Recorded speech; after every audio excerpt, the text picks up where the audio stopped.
నమస్తే, welcome to V3 news. ఎన్ని పార్టీలు ఉన్నా పార్టీలు మారకుండా కాంగ్రెస్ పార్టీలో గత కొన్ని సంవత్సరాలుగా ఉంటూ ప్రజలకు సేవ చేస్తూ తనను నమ్ముకున్న వారికి అండగా ఉంటూ అభివృద్ధి పదంలో దూసుకుపోతున్న సామా మహేశ్వర్ రెడ్డి గారు మనతో ఈరోజు స్పెషల్ ఇంటర్వ్యూలో ఉన్నారు. వారితో మాట్లాడి కొన్ని విషయాలు తెలుసుకున్నాం. నమస్కారం అండి. నమస్తే అండి. ఎలా ఉన్నారు? చాలా బాగున్నానండి. రాజకీయాలు అంటే మీకు ఇంత ఆసక్తి ఎందుకండి? మీరు రాజకీయ ప్రవేశం ఎప్పుడు జరిగింది? అంటే నాకు చిన్నప్పటి నుంచి కూడా రాజకీయం అంటే ఒక ప్యాషన్ అండి. పబ్లిక్ ఏదో ఒక సేవ చేయాలని, లేని వాళ్ళని కాపాడాలని, అదొక చిన్నప్పటి నుంచి నాకు అది ఒక ప్యాషన్తో నేను రావడం జరిగింది. మామూలుగా చెప్పాలంటే మాది రాజకీయంగా ఉన్న ఫ్యామిలీ కాదు. మా తాతలు కానీ ముత్తాతలు కానీ అందరూ ఫార్మర్స్ అండి, రైతులు అండి. మా నాన్న కానీ ఎవ్వరు కానీ కూడా సర్పంచ్ కానీ ఇంతకుముందు ఎవ్వరు కూడా రాజకీయ వ్యవస్థలో ఎవ్వరూ లేరు. నాకు ఆ స్పెషల్ ఇంట్రెస్ట్ మీద నేను ఈ రాజకీయంలోకి రావడం జరిగింది. మీ ప్రాపర్ ఎక్కడ అండి? మా ప్రాపర్ వచ్చి ఇక్కడే అండి, హైదరాబాద్ వనస్థలపురంలో సాహిబ్నగర్ ఏరియా మీకు తెలిసి ఉంటుంది. హైదరాబాద్లో ఒక కళ సాహిబ్నగర్ కుర్ద అని చెప్పి సాహిబ్నగర్ ఏరియా అండి. మాది విలేజ్ వచ్చి సాహిబ్నగర్. అయితే మీరు రాజకీయాలకి రావడానికి దోహదపడ్డ అంశాలు ఏంటి? దోహదపడ్డ అంటే స్టూడెంట్ ఆర్గనైజేషన్ ఉన్నప్పుడు కాలేజ్లకి స్కూల్కి వెళ్ళేటప్పుడు ఎంతో మందిని చూసేవాళ్ళని. చాలా మంది ఫీజులు కట్టలేక వాళ్ళ చుట్టూ తిరిగి ఎంతో మంది సఫర్ అయ్యేటోళ్ళు. మనకి దేవుడు సరే ఆర్థికంగా కొంచెం ఇచ్చాడు కాబట్టి నాకున్న జీల్ అనుకోండి, ప్యాషన్ అనుకోండి, పబ్లిక్ సర్వ్ చేయాలన్న ఆ మోటో తోటి వాళ్ళందరి ప్రాబ్లం చూసి ఆ రోజు ఫిక్స్ అయ్యారు. నాకు ప్యాషన్ ప్లస్ రావాలనే ఈక్వేషన్తో ఆ రోజు 2004లో నాకు అనిపించింది. ఇంటర్ ఫస్ట్ ఇయర్లో ఉన్నప్పుడు సరిగా 2004లో చూద్దామని అప్పటికి ఎన్నో సిచ్యువేషన్ కళ్ళతో చూడడం జరిగింది. నా ఫ్రెండ్స్ చెల్లెళ్ళు కానీ ఎంతో మంది పైసలు లేక ఆర్థికంగా చదువుకోలేక వాళ్ళకి ఆ ఇంట్రెస్ట్ ఉండి అప్పుడు అనిపించింది నేను రాజకీయాలకు వచ్చి ఇలాంటి వాళ్ళకి చాలా మందికి సర్వ్ చేయాలని చెప్పి ఆ మోటోతోనే 2005లో NHA వనస్థలపురం రీజన్ గా ఎలక్ట్ అవ్వడం జరిగింది. సార్, కాంగ్రెస్ పార్టీలోకి రావడానికి గల ముఖ్య కారణం ఏంటి? అంటే నాకు కాంగ్రెస్ పార్టీ అంటే ఫస్ట్ నుంచి కూడా అభిమానం అండి. ఎందుకంటే మన భారతదేశానికి స్వాతంత్రం తీసుకొచ్చిన పార్టీ మన కాంగ్రెస్ పార్టీ. దాంట్లో ఎంతో పెద్ద మంది మహానుభావులు ఎంతో మంది ఉన్నారు. దేశం కోసం ఎన్నో విధాల త్యాగాలు చేసిన వాళ్ళు ఉన్నారు. నాకు కాంగ్రెస్ పార్టీ అంటే ఒక అభిమానం, అది చెప్పలేని. అందులో చిన్నప్పటి నుంచి నేను ఒక రాజశేఖర్ రెడ్డి అనే ఇమేజ్ ని తనని చూడడం నాకు ఎంతో ఇంప్రెషన్ అట్లా మైండ్ లో ఉండిపోయింది. లీడర్ అనేవాడు ఒకటి ఇట్లా ఉండాలి రాజశేఖర్ రెడ్డి లాగా. ఆయన ఒక వేవ్ క్రియేట్ చేసిండు, రాజకీయ వ్యవస్థలోనే ఒక వేవ్ క్రియేట్ చేసిన మనిషి. తనని చూసి ఆ ప్యాషన్ మీద, నా ప్యాషన్ కి ఆయన చూడడం నాకు అన్ని మిక్స్ అయిపోయి అలా రాజకీయంలోకి రావడం. అంటే 2004లో మీరు కాంగ్రెస్ పార్టీలో జాయిన్ అయ్యారు. అవునండి. 2004 నుంచి ఇప్పటి వరకు మీరు పార్టీ మారలేదు. కాంగ్రెస్ పార్టీ మీకు ఏ స్థానాన్ని ఏర్పరిచింది ఇప్పటి వరకు? నేను చెప్పాలంటే అండి 2005లో అప్పట్లో ఉమ్మడి రాష్ట్రం ఆంధ్రప్రదేశ్ ఉండండి. అప్పుడు మొత్తం మన వనస్థలపురం ఎలిబినార్ కాన్స్టిట్యున్సీ ఇంకా బైఫర్కేషన్ కాలేదు. ఉమ్మడి మలక్పేట ఉండదండి. పోచపల్లి వరకు కూడా ఉమ్మడి మలక్పేట ఉండదు. అప్పుడు వచ్చే శాసనసభ్యులు మన మలక్పేట మల్లెడ్డి రంగారెడ్డి గారు ఉండే, టౌన్ అధ్యక్షులేమో రామ్మోహన్ గౌడ్ గారు ఉండే. వాళ్ళ స్ఫూర్తితో, రామ్మోహన్ గౌడ్ గారి స్ఫూర్తితో మేము మన మలక్పేట ఎమ్మెల్యే గారి దగ్గర భారీ ఎత్తున నేను కాంగ్రెస్ పార్టీలో చేరడం జరిగింది. ఓకే, ఇప్పుడు రాజకీయ నాయకులతో కాంగ్రెస్ పార్టీలో ఉన్న శ్రేణులతో మీకు సత్సంబంధాలు ఎలా ఉంటాయి? చాలా బాగుంటాయండి. మీరు ఎవరిని కనుక్కున్నా చెప్తారు. సామా మహేశ్వర్ రెడ్డి అంటే ఓన్లీ నా మోటో వచ్చి సర్వ్ చేయడం, పబ్లిక్ కోసం పని చేయడం తప్ప నేను ఎలాంటి కాంట్రవర్షియల్ జోన్కి వెళ్ళాను. కాంగ్రెస్ పార్టీ పెద్ద మనుషులు అందరు, పెద్ద ముఖ్య నాయకులు అందరూ కూడా సామా మహేశ్వర్ అంటే గుర్తుపడతారు. ఈ మనిషి అయితే మంచిగా ఉంటాడు, ఎలాంటి కాంట్రవర్షియల్ ఉన్నా ప్రతి ఒక్కరికి చెప్తారండి. ఓకే, ఇప్పటి వరకు మీరు ఎంతమందికి హెల్ప్ చేశారో, మీరు అభివృద్ధి పరిచిన కార్యక్రమాలు ఎటువంటివి? అయితే ముఖ్యంగా చెప్పుకోవాలనుకుంటే మీకు ప్రజల మనసులో ఇంత మంచి స్థానాన్ని ప్రజల మనసులో నిలుచుకోవడానికి మీరు చేసిన కార్యక్రమాలు ఏంటి? ఇప్పుడు మనం అంటామండి, మనం తినే దాంట్లో కొంచెం వెలిగింది 10 మందికి పెట్టాలని చూస్తాం. నాకున్న ఉద్దేశం ఏంటంటే నన్ను నమ్ముకొని ఎంతో మంది యూత్ నా ఎన్నుకున్నారండి. మీకు తెలుసు, ఈ రోజు మీ అంతలు మీరు నా ఇంటర్వ్యూ చేయడానికి గల కారణం నాకంటూ సమాజంలో కొంచెం పేరుంది కాబట్టి. నా వెంబడి తిరిగే ఎంతో మంది వాళ్ళ అక్కల పిల్లల హస్బెండ్లు చనిపోతే ఎంతో మందికి ఇక్కడ సెంట్ ఆంథోనీ స్కూల్ అని చెప్తుంది. 3 పిల్లలు నేను సొంతంగా దత్తత తీసుకొని వాళ్ళని చదివిస్తాను గత 4 ఏళ్ల నుంచి. నాకు తెలిసిన ఇక్కడ వికలాంగుల శాంతినికేతన్ అని చెప్పి వాళ్ళకి ఎన్నో నాకు తోచినంతగా వాళ్ళకి ప్రతి నెలనో లేకపోతే నాకున్నప్పుడల్లా వాళ్ళకి పంపిస్తూనే ఉంటాను. రీసెంట్ గా జరిగిన కోవిడ్ మన కరోనా వల్ల కూడా యావత్ తెలంగాణలో కూడా ఫస్ట్ నేనే తీసుకున్నాను ఆ ఇనిషియేటివ్. ఏంటంటే ఫస్ట్ కూడా అందరూ ఫ్రంట్ లైన్ వర్కర్స్ అంటే డాక్టర్లు, నర్సులు, పారిశుద్ధ కార్మికులు అన్నారు. కానీ విద్యుత్ శాఖ వాళ్ళని మర్చిపోయారు. ఎందుకంటే విద్యుత్ కరెంట్ అనేది లేకపోతే కోవిడ్ పేషెంట్ కి వెంటిలేషన్ పెట్టినా కూడా కరెంటే కావాలి. వాళ్ళని ఫస్ట్ నేను గుర్తించి మన హైదరాబాద్ ఎస్సీ కరెంట్ ఆఫీస్కి వెళ్ళి అక్కడ ఏని డీని పిలిపించి అక్కడ మా ఏరియాలో అంత విద్యుత్ శాఖ కార్మికులకి అందరికి కూడా శానిటైజర్లు, మాస్కులు, గ్లౌజెస్ అన్ని పంచడం జరిగింది. నన్ను చూశాక నన్ను ఇన్స్పిరేషన్ తీసుకొని ఎంతో మంది కూడా పంచడం జరిగింది విద్యుత్ శాఖ వాళ్ళకి. నా చుట్టుపక్కల ఉన్న సరౌండింగ్ వాళ్ళకి కానీ నా చుట్టుపక్కల ఉన్న కార్మికుల వాళ్ళకి కూడా కానీ అందరికి శానిటైజర్లు, నాకు తోచినంత మాస్కులు అన్ని ఇవ్వడం జరిగింది. అయితే ఇప్పుడు మీ వనస్థలిపురం ఏరియాలో మా సర్వే ప్రకారం మాకు వినిపిస్తున్న ఒక కొత్త వార్త ఏంటంటే ఇప్పుడు రానున్న జిహెచ్ఎంసీ ఎలక్షన్స్లో మీరు కార్పొరేటర్గా నిలబడతారనే బాగా వినిపిస్తుంది, మీ పేరు వినిపిస్తుంది. దానిపైన మీరు ఏం మాట్లాడతారు? దా విషయంలో ఎలాంటి సంకోచం లేదండి మీకు. ఎందుకంటే నేను 2005 నుంచి స్టిల్ ఒకటే పార్టీలో ఉండండి. నిన్న జరిగిన మా యొక్క ముఖ్య కార్యకర్తల సమావేశంలో నేను మాట్లాడడం జరిగింది. యాజ్ అ సీనియర్ గా 16 ఏళ్ల నుంచి పార్టీని నమ్ముకొని పనిచేస్తున్నాను. ఏ రోజు కూడా ఎటు సైడ్ కూడా నేను తొంగి చూడలేదు. ఎంతో మంది రాజకీయ లబ్ధి కోసం ఇటు అన్నారు అటు అన్నారు. ఈవెన్ ఈ రోజు ఏదైతే 86 ప్రజలు గెలిపించిన శాసనసభ్యుడు ఆయన కూడా పార్టీని మారిస్తే కన్న తల్లిని మార్చినట్టే అన్న స్టేట్మెంట్లు ఇచ్చి కూడా మారిన వాళ్ళు ఎంతో మంది రండి వాళ్ళ లబ్ధి కోసం. నేను మాత్రం ఒకటే పార్టీని నమ్ముకుని ఉన్నా. నాకు ఈ జెండా అన్న ఈ ఫ్లాగ్ ఈ కండువా అంటే నాకు ప్రాణం అండి. నా ప్రాణం ఉన్నంత వరకు ఈ కాంగ్రెస్ పార్టీలో ఉంటాను. నేను 2009లో greater Hyderabad youth Congress vice president చేసిన అండి. అప్పుడు ఉమ్మడి రాష్ట్రంలో టీజేఆర్ సుధాకర్ బాబు అని, ఇప్పుడు తను వైఎస్ఆర్సీపీలో ఎమ్మెల్యే ప్రకాశం నుంచి. ఆయన హయాంలో మా రవికుమార్ యాదవ్ గారు ప్రెసిడెంట్ ఉండే నేను వైస్ ప్రెసిడెంట్ చేశాను అండి. తర్వాత అలా స్టెప్ బై స్టెప్ తర్వాత 2014లో క్యామలేజ్ గారు డీసీసీ ప్రెసిడెంట్ ఉండే రంగారెడ్డి జిల్లా. సుధీర్ రెడ్డి గారు పిలిపించి నా వంతు కాంగ్రెస్ పార్టీకి నా వంతు కృషి చూసి అరే పలానా మహేశ్వర్ రెడ్డి మన కాంగ్రెస్ పార్టీకి లాయల్ గా ఉంటాడని చెప్పి పిలిచి వాళ్ళే నాకు ఉపాధ్యక్షుడు పదవి ఇవ్వడం జరిగింది. ఇప్పుడు మళ్ళీ తిరిగి కూడా మళ్ళీ చల్ల నరసింహారెడ్డి గారి ఆధ్వర్యంలో తను ఇప్పుడు ప్రజెంట్ డీసీసీ ప్రెసిడెంట్ తను కూడా పిలిచి మహేష్ నువ్వు ఉండాలి, నీలాంటి యువరక్తం ఉండాలి, ఎంతో మంది నువ్వు ప్రోత్సహిస్తున్నావు కాబట్టి అని చెప్పి తను కూడా పిలిచి మళ్ళీ అదే పదవి నాకు డీసీసీ వైస్ ప్రెసిడెంట్ ఇవ్వడం జరిగింది. ఎన్నో సేవా కార్యక్రమం చేసుకుంటూ ఎంతో మందిని కలుసుకుంటూ ఎన్నో విధాలుగా పనిచేసుకుంటూ పోతున్నామండి. నేను ఊహించడంలో తప్పేమనుందా? 100% నేను ఈసారి వనసభ కార్పొరేటర్ కంటెస్ట్ చేయడం ఖరారండి. ఎందుకంటే మా యొక్క ఇప్పుడు ప్రజెంట్ మల్కాజ్గిరి పార్లమెంట్ అయిన రేవంత్ అన్న గారు కూడా యువతను చాలా ప్రోత్సహిస్తున్నారు. వారి యొక్క దీవెనలు కూడా నా పైన 100% ఉన్నాయండి. రేవంత్ రెడ్డి గారు కావచ్చు, కోమటిరెడ్డి బ్రదర్స్ కావచ్చు, వారితో మీకు చాలా క్లోజ్ రిలేషన్షిప్ ఉందని విన్నాను. అసలు ఎలా ఏర్పడింది మీకు ఆ బాండింగ్? వాస్తవంగా చెప్పాలంటే అండి, రేవంత్ అన్న ఫైర్ బ్రాండ్ అండి. మా కోమటిరెడ్డి బ్రదర్స్ వచ్చేయమండి mass leader cum fire brands అండి. మీకు యావత్ తెలంగాణలో వీరిద్దరి పేర్లు చెప్తే గుర్తుపట్టని ఫ్యామిలీ అంటూ ఉండదు. రేవంత్ రెడ్డి అన్న గారు కావచ్చు, మా రాజగోపాల్ అన్న కావచ్చు, వెంకరెడ్డి అన్న గారు కావచ్చు. ఎందుకంటే నాకు ఇప్పుడు ఎలాంటి రాజశేఖర్ రెడ్డిని ఎట్లయితే ఊహించుకొని పాలిటిక్స్ లోకి వచ్చానో అతను పోయినాక నాకు ఆ జీల్ గా అనిపించింది మాత్రం కోమరెడ్డి వాళ్ళ జీల్ అనిపించింది. తర్వాత రేవంత్ అన్నలో అనిపించింది. అందుకే వాళ్ళంటే నాకు ఒక అభిమానం అండి.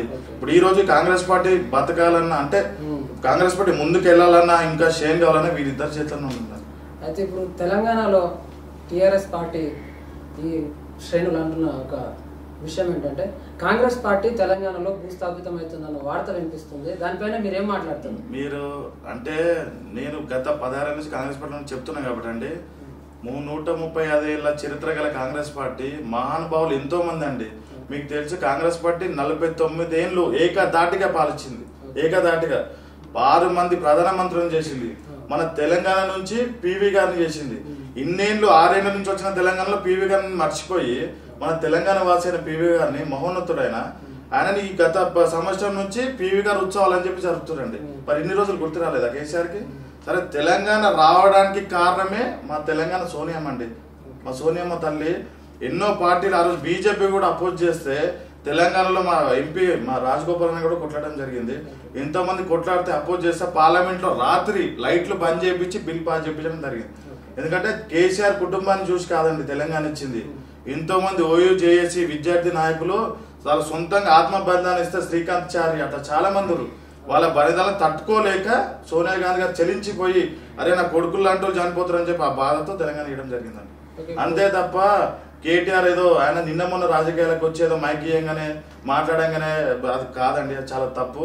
కాంగ్రెస్ పార్టీ భూస్థాపితం కాదు. అతి త్వరలోనే టీఆర్ఎస్ పార్టీ 3 ముక్కలు అవుతుందండి. హరీష్ రావు బయటకు వస్తాడు, మీరే చూస్తారు. కాంగ్రెస్ పార్టీ భూస్థాపితం అవుతుందా, కేసీఆర్ ఫ్యామిలీ భూస్థాపితం మీరే చూస్తారు. అయితే ఇప్పుడు హైదరాబాద్ లో ఉన్న జిహెచ్ఎంసీలో చూసుకుంటే ఇప్పుడు అతి కీలకమైనది వనస్థలిపురంగా చెప్పుకోవచ్చు. అక్కడ మీకు దాటిగా లీడర్స్ ఉన్నారు, మీకు పోటీ కూడా ఎంఐఎంఏ అన్నట్టు ఉంటుంది. అసలు మీ ప్రణాళిక ఏంటి, ఎలా ఎదుర్కోబోతున్నారు?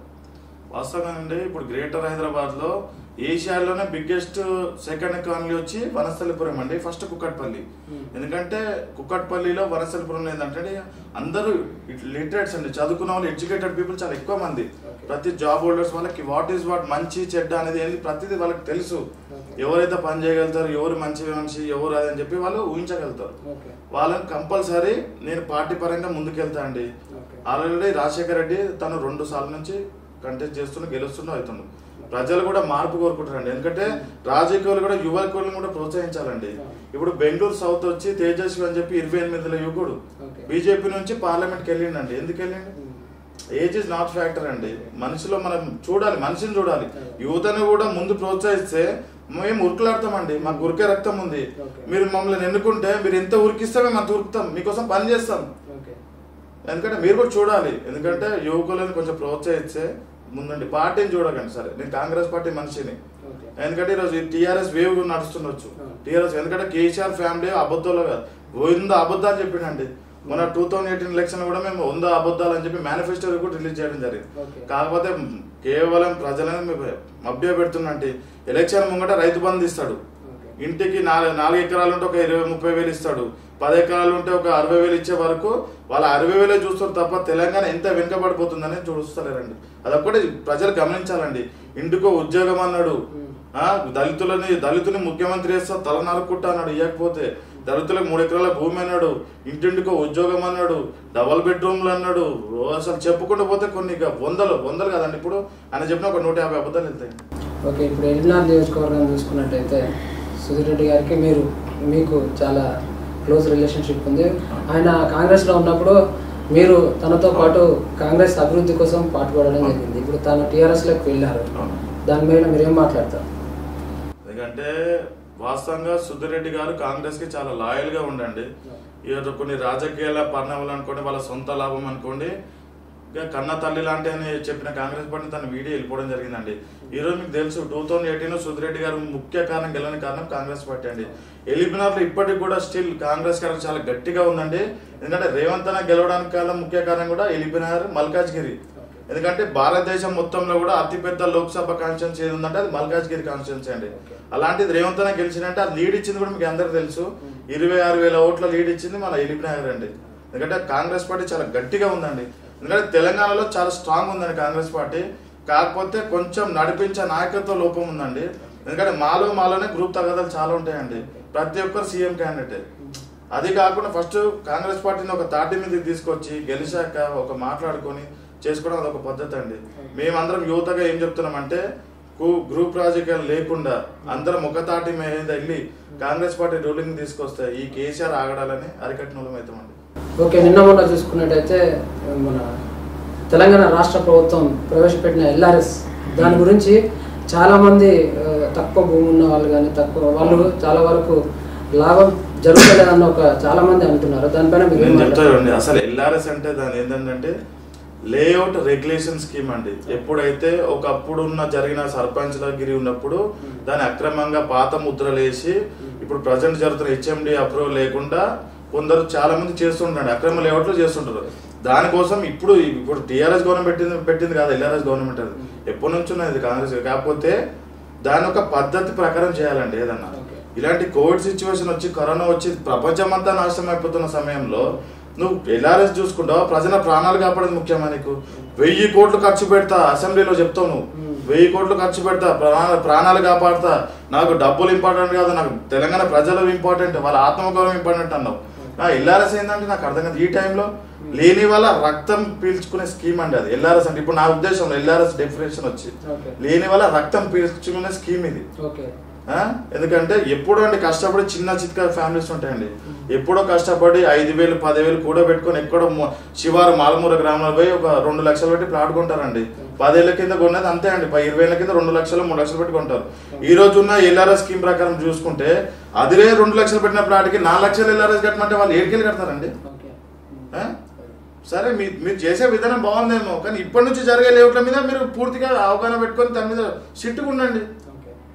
ఎప్పుడో జరిగిందని వ్యవస్థను చూసుకుంటూ పోతే అసలు ప్రజలు మునగడకు చాలా కష్టం అండి. ఒకటండి, మా గవర్నమెంట్ ఉండని, అది టీఆర్ఎస్ ప్రభుత్వం ఉండి, ఇంకే ప్రభుత్వాన్ని ఉండనండి, ప్రజలకి మేలు చేకూర్చే ప్రభుత్వం ఉండాలి, ప్రజలకు భారమయ్యే ప్రభుత్వం ఉండొద్దండి ఏదైనా.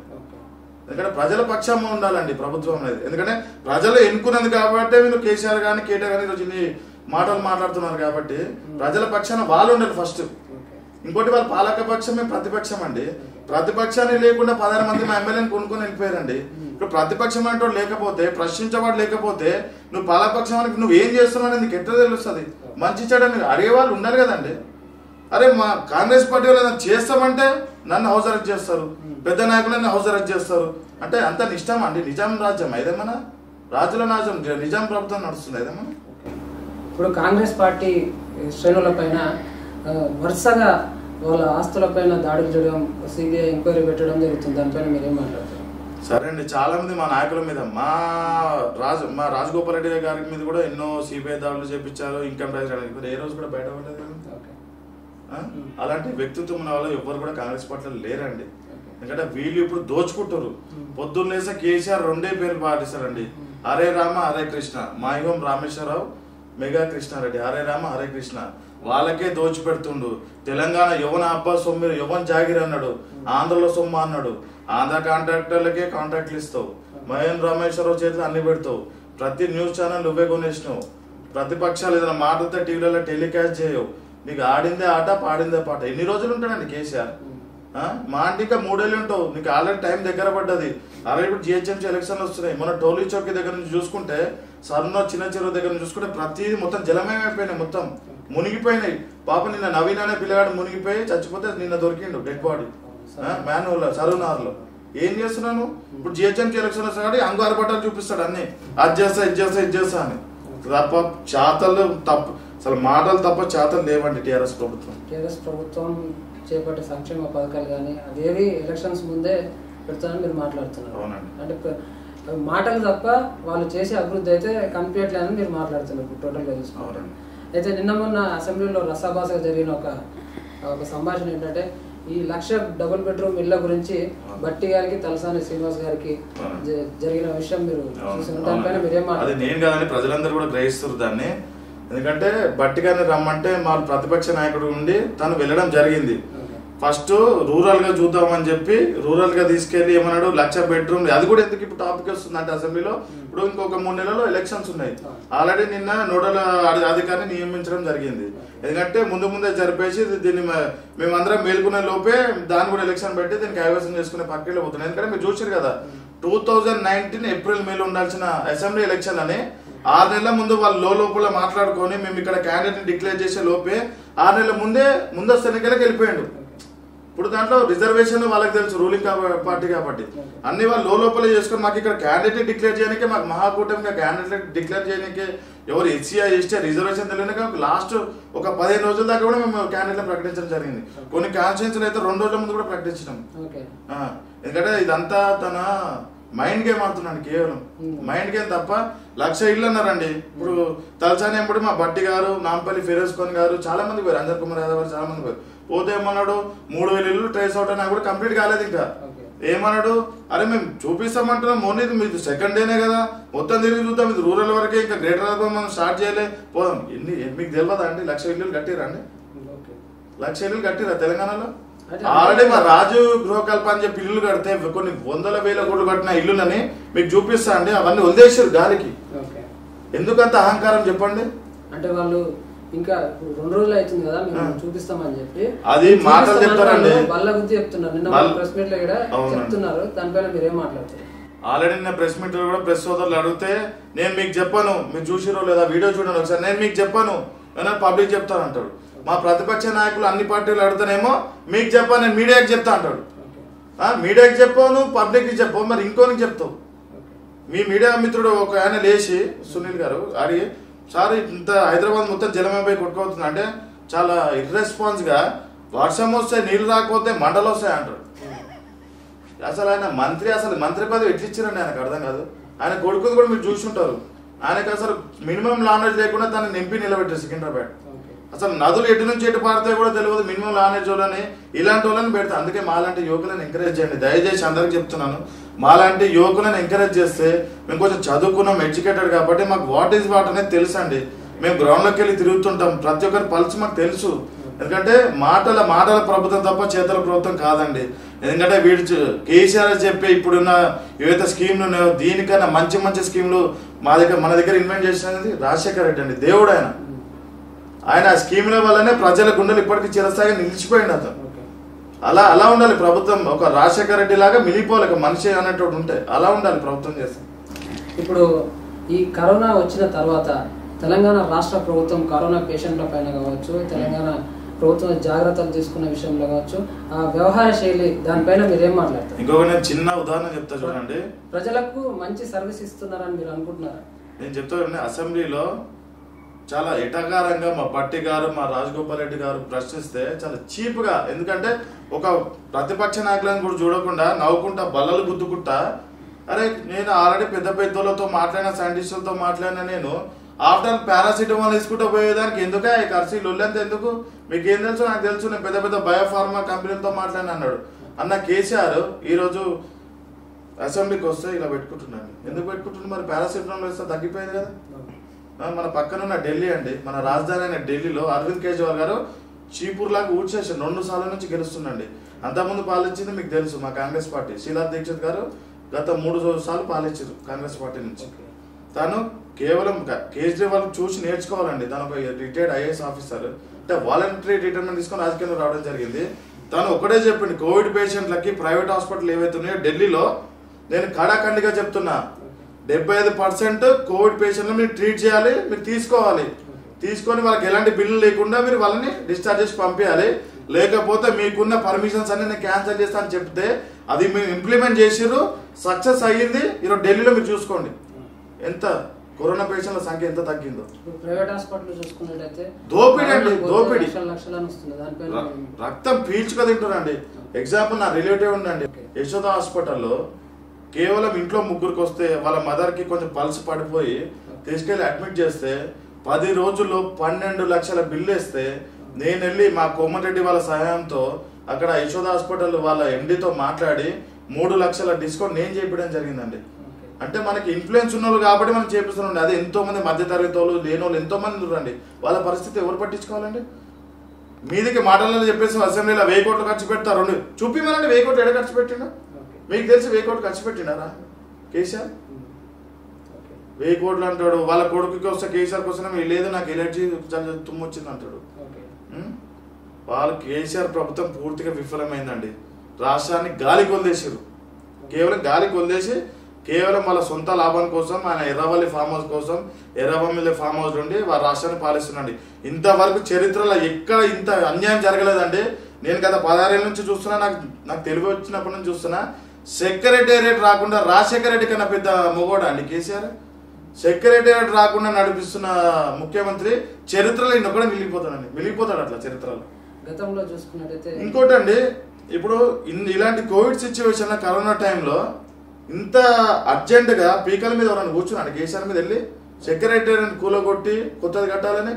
అదే నువ్వు చెప్పినావు, గచ్చిబౌలింగ్ చేసినా అది చేసినా వేపడకలు అన్నావు. ఇప్పుడు ఎవరైనా కరోనా వస్తే మీరు ఇంట్లో ఉండండి, ఏం కాదు తగ్గిపోతుంది, హోమ్ ఐసోలేషన్ ఉండండి, పారాసిటమాల్ వేసుకోండి అని చెప్తున్నావు. అదే సెక్రటరీ ఎంత పెద్ద బిల్డింగ్ అండి, దాన్ని ఒక 1000 పడకలో 2000 పడకలో చేసి ఈ కరోనా మొత్తం అంతమైపోయినాక దాన్ని కూలగట్టి కడితే ఎవరైనా వద్దన్నారా అండి? ఒక ప్రతిపక్షాన్ని సంప్రదించాడు, ఒక సలహా తీసుకోడు, ఒక మొనార్క్ అండి. అసలు మొనార్క్ ఒక నియంకుశ పాలన చేస్తున్నది. ఇప్పుడు గతంలో చూసుకున్నట్టయితే మన ఎమ్మెల్యే ఎలక్షన్స్ ముందస్తు ఎన్నికలుగా టీఆర్ఎస్ పార్టీ ముందుకెళ్ళింది. ఇప్పుడు రానున్న జిహెచ్ఎంసీ ఎలక్షన్స్ లో కూడా అదే వ్యవహార శైలి వ్యవహరిస్తున్నట్టు చెప్పాను కదండి. మీరేం మాట్లాడతారు? ఎందుకంటే డిసెంబర్ లో జిహెచ్ఎంసీ ఎలక్షన్స్ కండక్ట్ చేసే అవకాశాలు ఉన్నాయని చాలా. ఎందుకంటే మీకు తెలుసండి, రాజకీయంలో ఎవరైతే రూలింగ్ ఉంటారో అధికారులు కానీ ఎవరు కానీ వాళ్ళ కొమ్ము కాస్తారండి. అది నేను చెప్పని అవసరం లేదు, ప్రజలకు తెలుసు, అధికారులకు తెలుసు, అందరికీ తెలుసు. ఎందుకంటే ఈ రోజు ఆయన చేతిలో రూలింగ్ పవర్ ఉంది కాబట్టి ముందు నాకు తెలిసి ఒక 6 నెలల ముందు నుంచే నాకు తెలిసి దీని మీద ఒక మొత్తం రిప్రజెంటేషన్ తీసుకుని చాలా దీని మీద ఎన్నో మీటింగ్స్ పెట్టించుంటాడు, ఎలక్షన్ కమిషన్ పిలిచుంటాడు, ఇది కాదు ఈ రిజర్వేషన్ ఇట్లా చేయని చెప్పి ఎన్నో విధాలు అన్ని ప్లాన్ చేసుకున్నాకనే నిన్న నోడల్ ఆఫీసర్ని అపాయింట్ చేయడం జరిగింది. అంటే మీరు చూడండి, నా మాట తప్పైతే ఒక వారంలో నోటిఫికేషన్ వస్తుంది, కంపల్సరీ 3 రోజుల్లో నామినేషన్ వేయాలని చెప్పి వస్తుంది. దీని ఒక 2-3 నెలలకు అర్థం పట్టించి ఇది ఒక మైండ్ గేమ్ అండి. పోయినసారి ఎట్లయితే 100 వస్తాయి అని కేటీఆర్ ప్రతి సభలో ఉందన్నాడు, బల్ల గుర్తు చెప్పిండో 99 అయితే ఎట్లా వచ్చినాయో ఈసారి కూడా అదే మ్యాజిక్ చేయబోతారండి. ఇప్పుడు ముందస్తు ఎన్నికల్లో రావడం వల్ల కాంగ్రెస్ పార్టీ కానీ ఇతర పార్టీలకు కానీ టీఆర్ఎస్ పార్టీలకు కానీ ఏ పార్టీకి ఎక్కువ లబ్ధి జరిగే అవకాశాలు ఉంటాయి? 100% అంటే ప్రజలు ప్రతిదీ గమనిస్తారు. ఎందుకంటే కేసీఆర్ మాటలు నమ్మే అసలు దాంట్లో పబ్లిక్ లేరండి, విసిగిపోయి 2. ఎందుకంటే ఎన్ని అబద్ధాలు అండి, 1 2 అంటే నమ్ముతారు. ఎన్ని అబద్ధాలు చెప్పు, నీది నాదన్నాడు, మన తెలంగాణ అంటాడు, ఆంధ్రలో ఎందుకు విభజించినట్టండి? అసలు తెలంగాణ సపరేట్ చేసారు కానీ ఎవరికైనా లబ్ధి చేకూరుందని ఇంతవరకు? అరే ఆర్టీసీ వ్యవస్థను భ్రష్టు పట్టించేసిందండి. ఎంతో మంది మనకు చూసారు కదా, 21 మంది బలిదానం చేసుకోరు. ఎందుకంటే దాని మీద ఆధారపడి వాళ్ళ జీతాల మీద వాళ్ళ మీద బతికేటోళ్ళు ఎంతో మంది. దీనివల్ల 100% కేసీఆర్ కి గుణపాఠం పక్కా చూపిస్తారండి పబ్లిక్. ఎందుకంటే కాంగ్రెస్ పార్టీలో చాలా జోష్ ఉందండి, ఎందుకంటే పబ్లిక్ ప్రతిదీ గమనిస్తారు. దానికి తోడు ఏవైతే ఎలక్షన్లు ఇప్పుడు ఏవైతే మొన్న వర్షాలు పడ్డాయో దానికి హైదరాబాద్ మొత్తం అతలాకుతలం అయిపోతుంది, మొత్తం జలమయం అయిపోయినాయి మొత్తం. అది చూసి కంపల్సరీ జనాలు కేసీఆర్ చెంపచెట్టు చేసినట్టు రిజల్ట్ ఇస్తారు. ఇప్పుడు జిహెచ్ఎంసీ ఎలక్షన్స్ లో మీరు వనస్థలిపురం డివిజన్ నుంచి కార్పొరేటర్ గా పోటీ చేస్తున్నారని మీకు వినిపిస్తున్నా, అసలు ఎలా అనిపిస్తుంది? అసలు ఈ కార్పొరేటర్ అయితే మీరు చేద్దామన్న అభివృద్ధి పనులు ఏవైతే ఉన్నాయి, ఇప్పుడు ఉన్న సమస్యలు ఏంటి? ముఖ్యంగా అండి వనస్థలిపురం డివిజన్ లో మీకు తెలిసి ఆల్మోస్ట్ నాకు తెలిసి ఒక 70% వరకు డెవలప్మెంట్ అయిపోయిందండి. ఎందుకంటే ఆల్రెడీ ఏషియాలో ఒక సెకండ్ బిగ్గెస్ట్ కాలనీ, చాలా మంది ఎన్నో ఎన్జిఓస్ ఫార్మ్స్ ఇక్కడ ఉన్నాయండి. ఎఫ్సిఐ కాలనీ అనుకోండి, ఎన్జిఓస్ కాలనీ అనుకోండి, లెక్చరర్స్ కాలనీ అనుకోండి, సచివాలయం కాలనీ, అన్ని కాలనీస్ లో అందరు డెవలప్ అయి ఉన్నారండి. పెద్ద మేజర్ ప్రాబ్లమ్స్ అనేవి ఉన్నాయి. కాకపోతే 2 స్లమ్స్ ఉన్నాయండి. ఒకటి సంపత్ థియేటర్ పక్కన, రైతు బజార్ పక్కన స్లమ్ ఉంటే దాంట్లో ఇప్పుడు డబుల్ బెడ్రూమ్ కడుతున్నారండి. దాంట్లో కూడా రీసెంట్ గా అవకతవకలు ఉన్నాయంటే మా రేవంత్ రెడ్డి గారు మేము కంప్లైంట్ చేస్తే తను వచ్చి విజిట్ చేయడం కూడా జరిగింది. రీసెంట్ గా అయితే ఎంఆర్ఓ గారిని పిలిపించడం, కలెక్టర్ పిలిపించి, డిఓని పిలిపించి అందరు సందర్శించిండు. కంపల్సరీ ఎంతమందికి అలాట్ చేశారు ప్రతిదీ లెక్క కావాలంటే మేము సమర్పిస్తామని చెప్పి ఇంతవరకు దాని గురించి చూసేలేదండి. అదొక స్లమ్ అండి, వాళ్ళకి అలర్ట్ చేస్తాను, అదొకటి మెయిన్. మళ్ళీ మా వనస్థలిపురం వచ్చండి ఇట్లా ఎలిబినార్ నర్సింగ్ బట్టల షాప్ ఉంది కదండి, కుంటి జంగయ్య నగర్, ఆ బ్యాక్ సైడ్ వరకు ఎలిబినార్ వస్తుందండి, మా వనస్థలిపురం డివిజన్ కిందకి వస్తుంది. దాంట్లో మెయిన్ వచ్చి కుంటి జంగయ్య నగర్ మెయిన్ స్లమ్ అండి.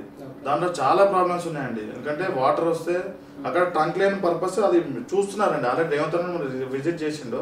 ఎందుకంటే అక్కడ శక్తి నగర్ ఈ బెల్ట్ అంతా ఓపెన్ అవుతుంది, ఆ ఏరియా అదంతా బైరంగులో చెరువు ఉంది కదండి, దాంట్లో పోకుండా అంతా అడ్డు అయిపోయినాయి అన్ని డ్రైనేజ్ వ్యవస్థ కానీ అవన్నీ. దానికి కరెక్ట్ ట్రంక్ లైన్ కోసం అన్న కూడా మాట్లాడడం జరిగింది. ఆల్రెడీ నేను కూడా ఇంకొక 10 రోజుల్లో మా రేవంత్ రెడ్డి గారు పాదయాత్ర చేస్తా అంటున్నారు.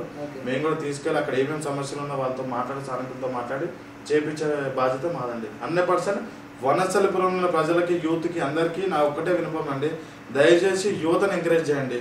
ఆల్రెడీ గత కార్పొరేటర్ గా 2 సార్ల నుంచి శేఖర్ రెడ్డి గారు చేస్తారండి. కొంచెం మాలాంటి యువకులకు కూడా మీరు అవకాశం ఇవ్వండి. దయచేసి వ్యక్తిని చూడండి, నా పార్టీని చూడండి. ఒకసారి అవకాశం ఇస్తే మేము కూడా, నేను ఉరకడానికి రెడీ ఉన్నా అండి.